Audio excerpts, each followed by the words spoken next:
can social media platforms become payment platforms? Seems like an odd combination, but I want to kind of talk you through at least one example right now that's quite new that could actually make that happen. And stick around to the end of the video because I want to share something about what's really trending right now on YouTube that I'm just over. But I do want to share what that is. All right, so let's get right into this. Now, Telegram, it's a social media platform. If you're based in North America, it's not that often used or not used as much, obviously, as WhatsApp or LinkedIn or Facebook or any of those social media platforms, even Discord. But in Europe and other places, Telegram, especially in the crypto community, Discord and Telegram seem to be the two most prevalent social media platforms.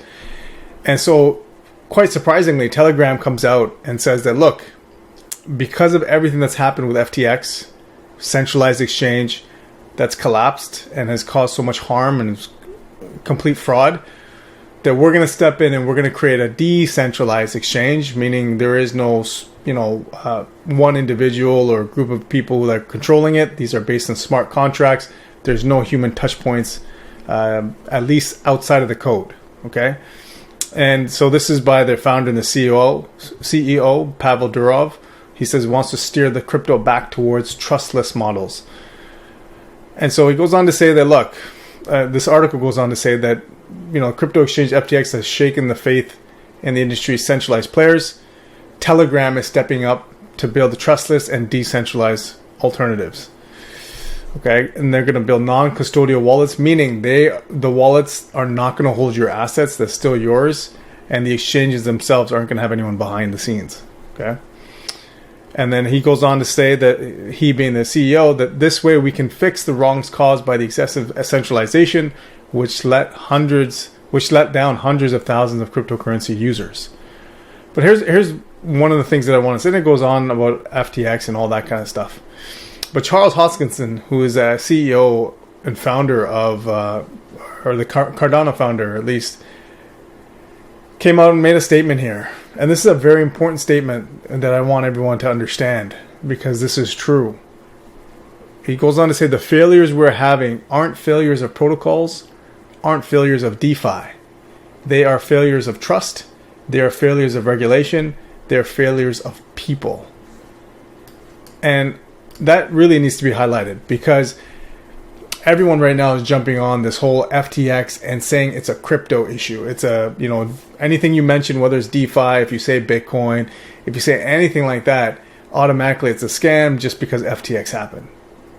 And this needs to be highlighted more often than not, that the exchange, the way it's set up, the centralized nature of the exchange is what the issue was, not with crypto. Okay, but why I wanted to bring up this whole thing with Telegram is because it's fascinating. As social media platforms becoming payment platforms. And we had Jack Dorsey who was implementing Bitcoin tipping on Twitter. Now you have Elon taking over Twitter. Is Dogecoin and Bitcoin or crypto, some kind of payment rail going to be made through them?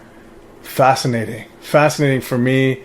And much of the space, and look, at some point we got to move past what's happened. I know a lot of things have been exposed through it, which is good to expose.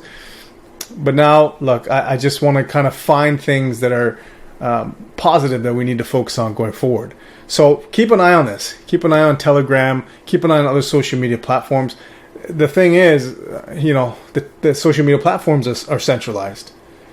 So how they play into making decentralized versions of payments, but they're still somehow included or affiliated. Interesting. I don't know how that's going to shake out, but and then there are decentralized social media platforms coming about, so that's something else to keep an eye on. I did mention I want to show something that's running rampant all over YouTube, and I'm going to show it in this particular way for you. There is a software program called, it's a company called vidIQ. They do great stuff, amazing. Love watching their stuff on YouTube. It's really helping YouTubers become YouTubers, right? How to do all kinds of things. And they have a software that comes up with daily ideas for your channel based on whatever information's in your channel. I don't really use it that often. I probably should use it much more. I have used it a couple times, but I don't really, that's not my thing. I kind of just think of my own stuff. But I want to show you guys exactly what the hottest topics right now in terms of what I speak about, obviously being the crypto space. Look at this. Everything is Sam Bankman-Fried, FTX. 32 billion to zero in 24 hours, FTX scandal, FTX collapse, FTX spillover, like it's just endless recommendations, because that's really what's being made right now, all content. And I've made some in the past, and that's fine. And usually made them because even I'm surprised at the level of deceit and how loose things were. But like I said, time to move forward. Look to the future. Let's find some things that are good to be excited about. And this social media becoming a payment rail. Even just today, it's not social media, but Stripe has mentioned a crypto to fiat on-ramp. So things are happening. Like I always mention behind the scenes, it's exciting to see what's going to come of this. And keep your eyes peeled, because it's not all doom and gloom.